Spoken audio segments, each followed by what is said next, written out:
Au nom du Père, du Fils et du Saint-Esprit, Amen.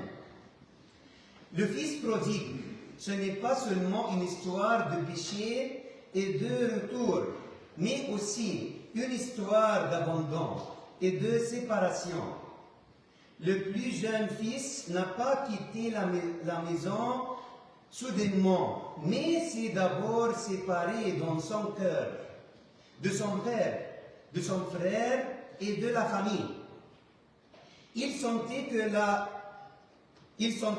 relation était une contrainte et que la liberté signifiait s'éloigner. C'est ce que nous vivons souvent aujourd'hui. Combien de familles se réunissent autour de la table, mais chacun est occupé avec son téléphone. Pas de dispute, ni de querelle, mais pas de relation non plus. La maison est là, mais les cœurs sont loin. C'est un départ silencieux, semblable à celui du fils prodigue avant son départ. Combien de jeunes disent « Je veux vivre ma vie à ma façon », s'éloignent de leur famille ou de l'Église au nom de la liberté, puis découvrent après un certain temps qu'ils sont seuls à l'intérieur, fatigués, avides de quelqu'un qui les écoute. La liberté sans relation se transforme en isolement, même de notre relation avec Dieu. Ce départ se produit, nous prions parfois avec des mots seulement. Nous allons à l'église avec notre corps, mais notre cœur est loin. Nous demandons à Dieu sa bénédiction, mais nous ne voulons pas entendre sa voix, ni changer notre chemin.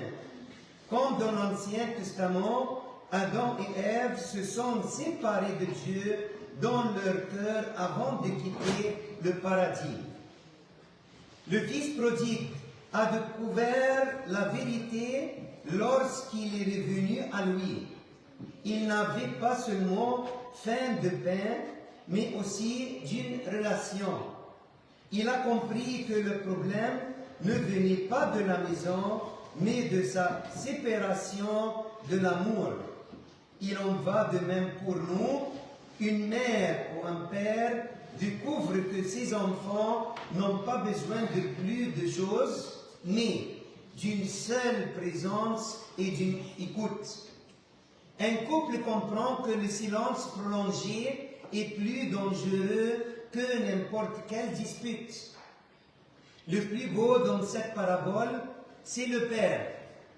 Le Père ne s'est pas séparé. Il n'a pas fermé la porte. Il n'a pas cessé d'attendre. Et quand le Fils est revenu, il ne l'a pas réprimandé, mais lui a rendu sa dignité et sa filiation. C'est ainsi que Dieu est avec nous aujourd'hui. Nous partons, mais lui, il reste. Nous nous éloignons, mais lui, il attend. Aujourd'hui, cette parabole interroge chacun de nous. De qui vous êtes-vous séparés dans votre cœur? Quelle relation a besoin d'être renouée? Avons-nous besoin de changer de lieu ou de renouer avec notre cœur? La maison demeure ouverte et le Père attend toujours. Il a dit dans le livre de Malachie, « Revenez à moi et je reviendrai à vous, dit le Seigneur. Amen. »